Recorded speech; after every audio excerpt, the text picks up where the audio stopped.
Hunter with CrossFit Invictus, talking today about banded deadlifts. So for setup, there's two options you guys can do. This is my favorite one. It's kind of the most effective and easiest to measure. So for setup, how you're gonna do this is you're either with your J hooks, as long as they're not sharp, you can go ahead and take a band and stretch that across the 6-foot section and then run it over top of your barbell on each side. For that, if the J hooks are sharp, so on the edges they're going to tear into the band, what you can also do is go to Home Depot and just get some pins, and those aren't very expensive and they work really well. They're easy to move, and that's a pretty good option as well. So go ahead, do that, make it equal on both sides. If it's not, you might take a little tinkering to make sure that the bands are pulling the same, and then set the bands up and the bar weight to whatever is prescribed in your program. So if it says bar weight in your program, if it's written that way, then what that's going to mean, like if it's a bar percentage, if it says 50% bar weight, if your max is 400 pounds, that means you have 200 pounds on the barbell.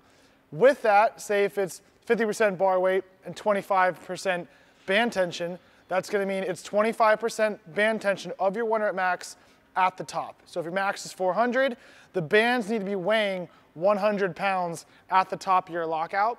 Best way to measure that is go ahead, just get any kind of scale that you would buy at like Target or something, and then stand on the scale and weigh yourself while holding one band, and then multiply it by 2, and that gives you your band weight at lockout.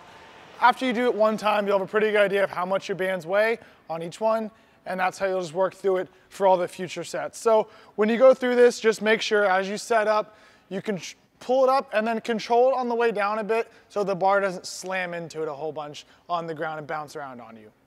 Second option for banded deadlifts, if you don't have a rig set up, that is not always common in every gym, so a good option outside of that is just gonna go ahead and put your bands around the bar that you would normally deadlift with.